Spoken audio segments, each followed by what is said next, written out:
Welcome to Beverly Hills View. I'm Josh Gross. Our guest tonight, Washington, D.C. lobbyist Jack Abramoff. He's the author of the book, Capital Punishment, The Hard Truth About Washington Corruption from America's Most Notorious Lobbyists. Jack, welcome. Thanks, Josh. What made you want to write the book?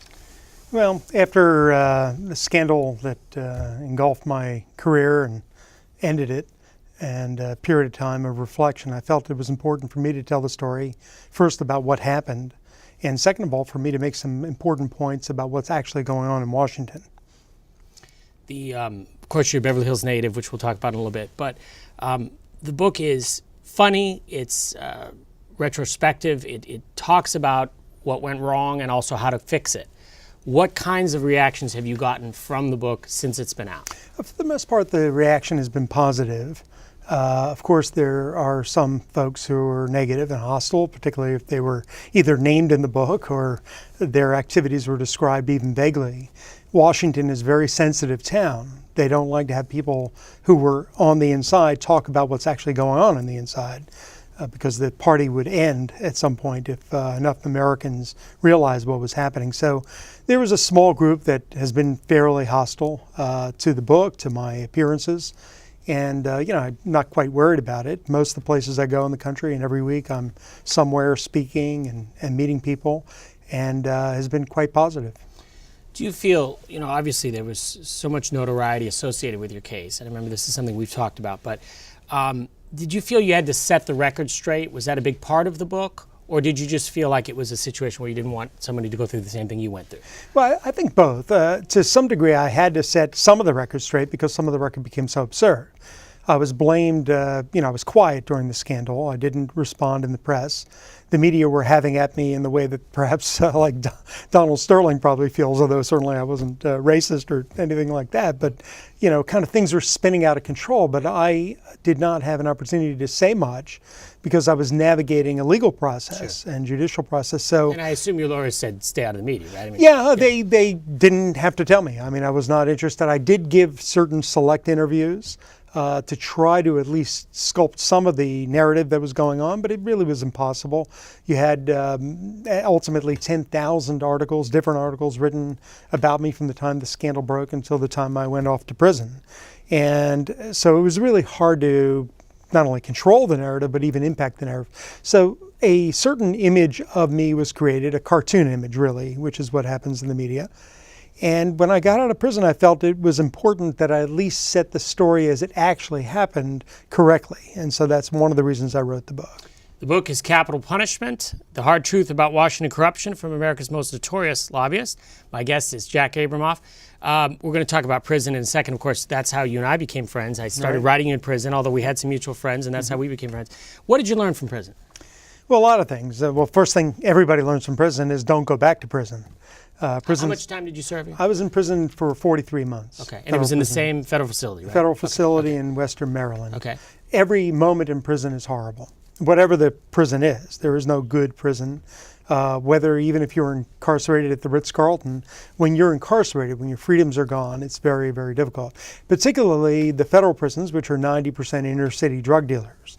So the atmosphere of the prison is nothing like people have this image of a country club or something like that. That's utterly and completely false. So being in prison is horrific each moment. No privacy, no freedoms, no ability to really run your life, impact others' lives positively except those around you. And you're constantly at the, the whim of the control system in the prison, which is very hectic and very anxious, anxiety provoking. So, and in the book, of course, you talk a little bit about some of your specific experiences, some of the things that happened. There was also some camaraderie with some of the other inmates, though. Yeah, certainly. I mean, all the inmates are in the same boat, so at some level, the inmates have a camaraderie, they have a fellowship at some level. Obviously, some of the people in there did some very different things than I did, and vice versa. So it was a little hard at times to relate to each other, but we all were in the same boat. We all wore the same clothing. We all slept in the same kind of atmosphere and ate the same kind of food. So it was very difficult to be separated out in any way. Now, one of the interesting things you've been talking about, and coming from the point of view of a conservative Republican, is that you feel the federal sentencing guidelines are totally out of whack, and that we have a situation where people are being sent away to prison for relatively minor offenses, particularly in the federal system, for ridiculous amounts of time. Can you tell us a little bit about that? Again, from a conservative standpoint, why you're opposed to that? Well, first of all, I should note that I was always against the massive incarceration. I believe that if someone is a violent criminal and needs to be kept out of society, of course they need to be incarcerated, assuming they don't need something worse to happen to them if they're a violent criminal. But people who are not violent, I think, can be put to better use. I myself volunteered first to go off to fight in Iraq for 2 years, volunteered to do that. I volunteered to go teach inner city schools and live in the school. I volunteered to go clean up Indian reservations and do other work, something productive rather than just sitting in a prison and being funded by the federal government. So there's that element to it.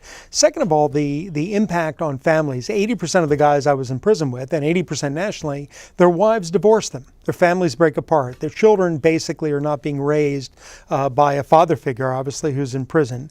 And in many cases, many cases, those very children went off to prison themselves. So we have a system that is probably punishing certain people adequately and properly, and other people not adequately or not properly. And as a consequence, it's impacting the rest of us and the rest of society. Do you think also it's true, though, that, there's, of course, they've done studies on the difference of, crack cocaine sentencing versus, conventional cocaine, that sort of thing, that, basically small drug charges can morph into enormous sentences. What can be done about that? Well, they are doing things about it. They're trying to eliminate the disparity in sentencing between the two. But I think in general, we have to take it. By the way, I was a law and order conservative. I am, for the most part, a law and order conservative. But I believe that the war on drugs, and I'm not a drug user, I've never used drugs, but I believe that the war on drugs has to be looked at. There were a guy in there who was in there for selling marijuana in a federal prison, some of them for 5-10 years. That doesn't make sense to me. Again, I'm not a marijuana user. I don't advocate it. I'd be very upset if family members are doing it. But, to put somebody in federal prison for 10 years for that, I think that has to be looked costs, at. Obviously. Absolutely, yeah. Yeah, and it'll be interesting to see if there's more reform in that regard. We mentioned you're a Beverly Hills native. You attended Hawthorne and Beverly High. Tell us a little bit about your upbringing in Beverly Hills and how you got to Washington, D.C.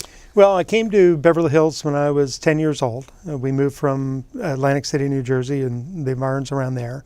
And I was a happy student at Hawthorne and then a happy student at Beverly High. I had nothing but great experiences here.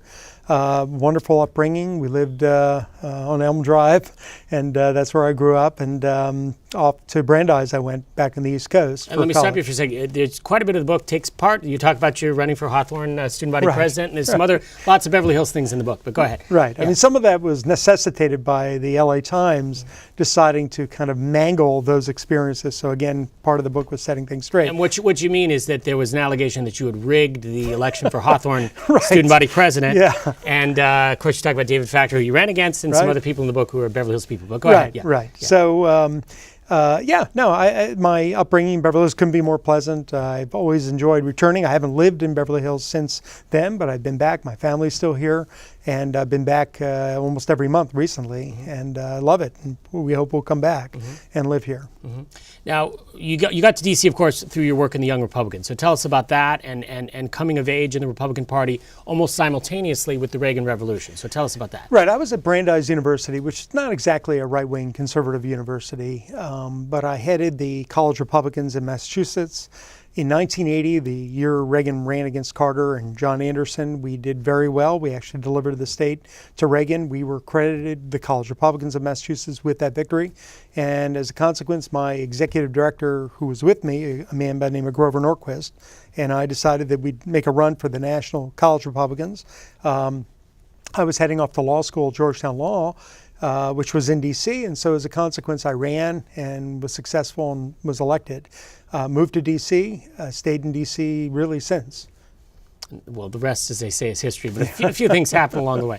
My guest is Jack Abramoff. The book is Capital Punishment, The Hard Truth About Washington Corruption from America's Most Notorious Lobbyist. Does that title bother you, Notorious Lobbyist? Well, no, especially since I had a hand in helping create it with the publisher. How do you identify yourself today when somebody you meet on an airplane, somebody says, what do you do? I'm an author, public speaker, and basically working on various other projects. But I don't necessarily say I'm a notorious lobbyist, but It the makes, fact is it I'm a makes for a former good lobbyist. subhead of the book. Yeah, So what are you right, gonna exactly. do? Let's talk about the Republican Party, particularly in California. The California Republican Party is almost dead. This is the home of Richard Nixon and Ronald Reagan. How do you explain why California has become such a blue state? Well, I think the demographics of California changed drastically over the last few decades. I think the political party here, the Republicans, probably didn't attune themselves to what was going on in the state in terms of demographics, in terms of attitudes, and didn't also, it seems, organize themselves. Ultimately, politics comes down to organizing your voters and getting them out to vote. There are probably plenty of Republicans here year after year who just don't vote because they're not organized. I myself know plenty of them myself as friends. So I think politics, don't forget, is two things. It's one, positioning on the issues, but it's also organization and getting your people active and voting. In America, we have half or a little bit more of the people voting. So that means whichever political party is better organized, better funded, and out there doing a better job is going to win. And Republicans just haven't done that here. Do you think in the next 10 to 20 years, are we going to see a very clear blue state, red state divide nationally, or do you think you'll start to see states flip in either direction? What do you think in the next 10 to 15 years are going to show? Well, I think the country is realigning itself. It's actually very interesting. There's more and more of an alliance, say, between kind of the libertarians on the one side and the Ralph Nader group on the other. In fact, Ralph Nader just recently came out and spoke about it. So there's sort of this get the government out of our lives group.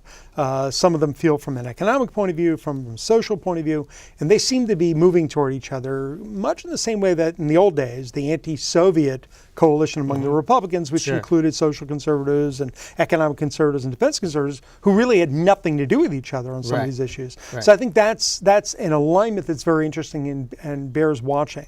That could actually realign certain of the states from red or blue, and it could go in both directions. Well, and likewise, how do you explain somebody who might be, let's say, socially liberal but fiscally conservative? Right. So far, the National Republican Party hasn't done enough to bring that type of voter into their caucus. Is that something you think we'll see, or how do you placate the social conservatives on that issue? Well, I think the social conservatives' concern politically is, in fact, these social issues, and they have been a vital part, without which, by the way, the Republican Party never would have won elections. People forget the fact that back in the 70s, they were not active until Jerry Falwell and Pat Robertson and the others got active in what was called the moral majority, and they wound up going out and organizing the religious conservatives. It wasn't a factor in the Republican Party. When it became one, they started winning national elections, they started winning the Congress, and they were very important. So for the party to push them out means that a significant voter bloc is going to be gone for them. I don't think they can win any national elections without that group. So as a consequence, they've got to find sort of the happy median. During the 80s, the anti-Soviet issue was big enough that all the other groups sort of subsumed their interest to that. Whether or not the demise of our economy, the loss of freedom within the country in terms of from a conservative viewpoint, the encroachment of the state is big enough for the social conservatives and the economic conservatives to get together and say, look, we've got to come together and stop this, and our other main issues, whatever they may be, we're going to just have to go a little bit slower. We'll have to see if that works out. One thing that a lot of press reports like to emphasize, and getting to know you, I sort of know your point of view on this, but as an Orthodox Jew who's very conservative, but who would often align yourself politically with evangelical Christians and conservative Christians, tell us about that balance there. Did you ever feel in any way an outsider as a Jew, or did you feel welcomed? Explain that dynamic. No, very welcome. Evangelical and fundamentalist Christians were unbelievably welcoming to religious Jews and are welcoming to religious Jews. They're incredibly pro-Israel. Frankly, they're more pro-Israel than a lot of elements of the Jewish community at this point.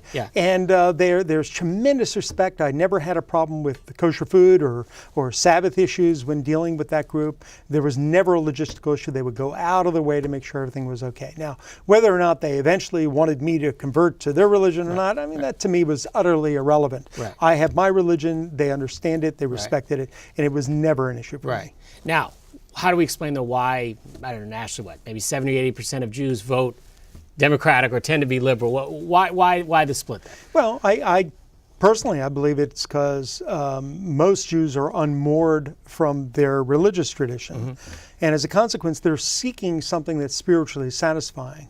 And liberalism, although I believe that ultimately liberalism does not solve problems, they certainly spiritually want to solve problems. They certainly want to do good things. So I think people who are unhinged from a religious tradition, seeking, as most souls do, some meaning and something real, will gravitate toward a political ideology, and that sometimes can happen on the right as well.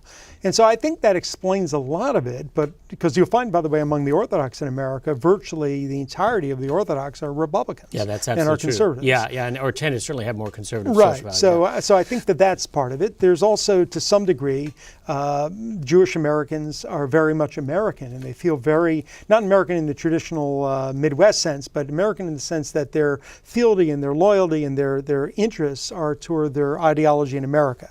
So to some degree, those kind of folks are a little embarrassed with Israel because they hear things in the news that are discomforting to them, and they're more prone to kind of the narrative provided by the anti-Israel forces, and that tends to aid it as well. So it's a big mystery to us on the other side, but I believe that's what it is. Gives us room for another show, but we're not quite there yet. My guest is Jack Abramoff. The book is Capital Punishment, The Hard Truth About Washington Corruption from America's Most Notorious Lobbyists. We only have a few minutes left, but Jack, let me ask you, what's the one thing or one message you want people to take from the book, either about you, or about your experience, or about everything you went through? Well, about me, just that every person is complex. There are no cartoon characters out there. I was made out to be a cartoon character. I'm not. I did things that were wrong. I did things that were right. There was a big mix in there. And I try to show that if I can within the book. Also about the system in general, that the system is very dangerous, what we have right now. And unfortunately for me, I participated in it and was very active in it, maybe the tip of the spear of it. But it's a system that has not changed, notwithstanding my demise and the great, quote, reforms that happened in the wake of my demise.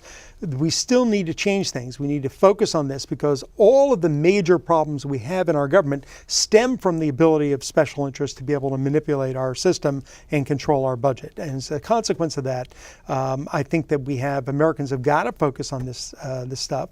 And whether they will or not, who knows? Let me a couple more lobbying questions here while I have you here. With the recent Supreme Court cases, and of course now you're going to see much more money funneling into certainly federal races. Are we going to see more of the same? Well, I think that we've seen the same for every year since the 1970s. I don't remember one year ever where somebody wanted to put money into the election and couldn't get it in. Okay, there's always been a mechanism, there have always been loopholes and vehicles to get it in. And I think what the McCutcheon case, which was very recent, and of course the Citizens United case a couple of years ago, they maybe focused people on it, but in reality, our problem is that people who give money and want something back from the system are able to ply members of Congress and their staff with all sorts of financial gratuities and contributions, and as a consequence, get what they want. That is the root of the problem. It is not related to whether or not I would be limited in how many people I can give to, how much I can give to individuals. The question is, do I as an individual want something back for my money? Until we start focusing on that, we will not root out corruption because they will always find a way to get money in regardless of how we create laws or court decisions. You mentioned, of course, when you were at your heyday of lobbying, you had one person on your staff who all they did was get tickets for elected officials. Or give out our tickets. Yeah, right. And get the best tickets, obviously, too. Yeah. Explain, why is that such an angle of it? Well, lobbying is two things, access and persuasion. So you can't persuade the right person unless you're with them. So what a lobbyist wants is face time. You want to be together with the decision maker. So what is going to the office? You'll get 15 minutes. Take them to a Redskins game, you're going to get 3 hours of face time. So as a consequence, as a lobbyist, I bought every year about $1.5 million worth of tickets to the sporting events. And we had scores of tickets, and our staff and other lobbyists would meet with their staff and their members, and we had our access. It's unfortunate, but that's the truth of what happened. Back to the National Republican Party. Obviously, we have a presidential election coming up. Do you think conservatives are going to align behind a more conservative candidate, a more moderate candidate? Obviously, this is something discussed in the national media a lot. What's your take on that? I don't think we've seen the full field yet because my thinking was that the conservatives would do what they had done in the last two cycles, which is run 4 or 5 conservatives in the primary. There would then emerge a moderate who would get nominated. That was McCain, that was Romney.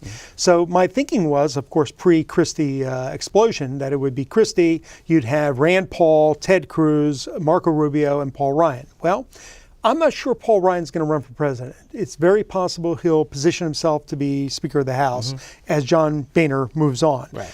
It seems Marco Rubio might not run. He's not really tracking too well, and if he runs for president, he can't run for Senate, and he's a pretty young man to kind of end his electoral career. So you take those two guys out, now you're dealing with Rand Paul and Ted Cruz. I think that still leaves room for another conservative. I don't know who that would be. Okay. But if that conservative does not emerge, and you wind up with one of those two getting the entire conservative movement behind them, I think that's the only way a conservative can get nominated.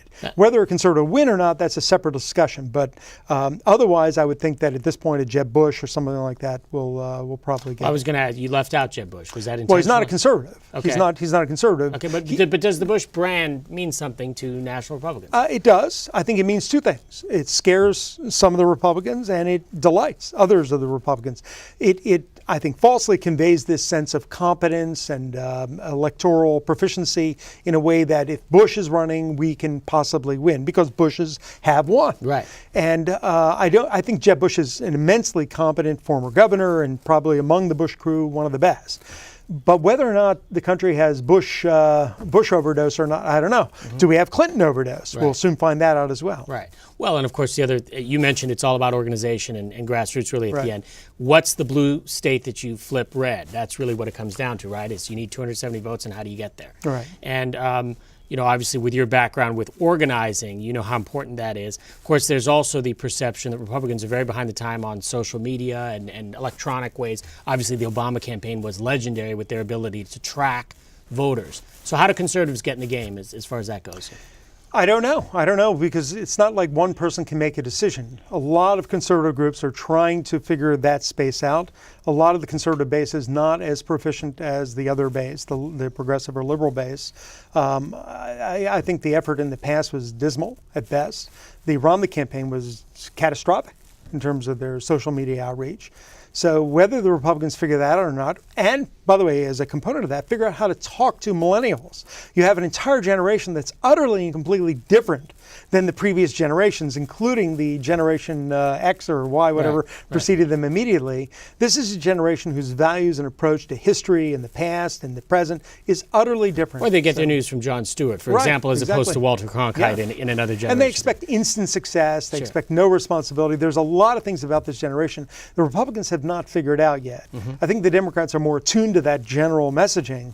So the Republicans have better figure out how to tap into, there's an anger now building, of course, among the millennials about their job prospects, about what they felt they were promised and not getting. So if the Republicans are able to somehow pick that lock and figure out how to talk to them and deliver something to them in terms of a future, I think the Republican Party could actually shift that.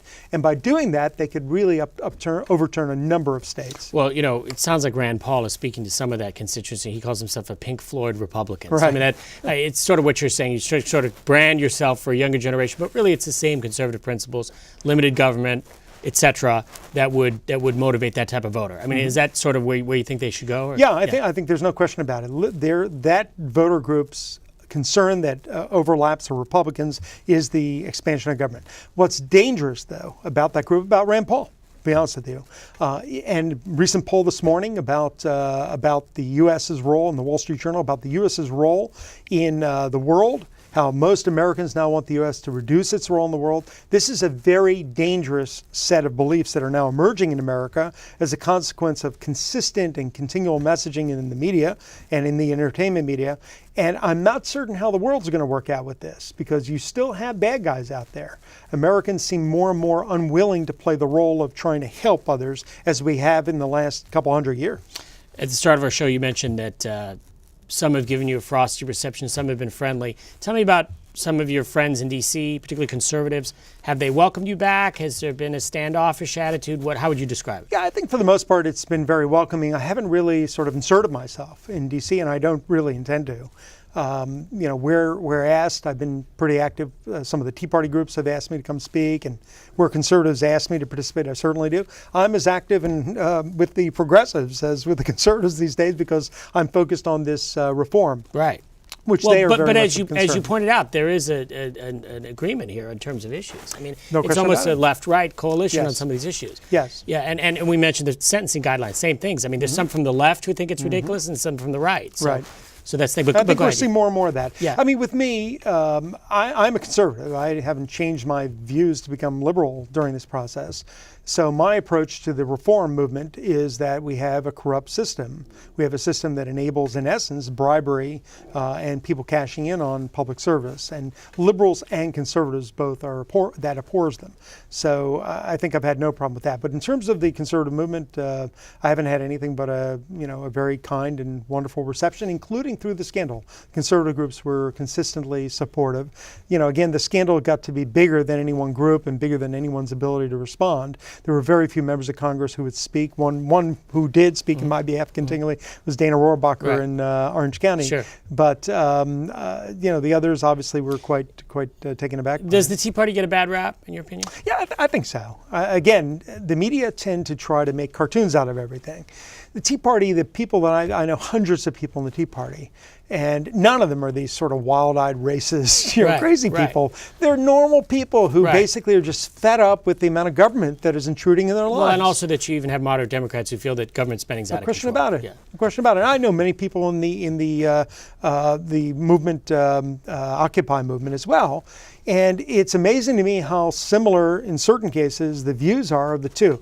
But in the media, the Tea Party are portrayed as these sort of dumb yokels who don't know what they're doing, they're ruining the country. And it's just utterly ridiculous. They're doctors, lawyers, and things like that. I think we have 60 seconds, yes. But my crack floor crew, 60 seconds. Right?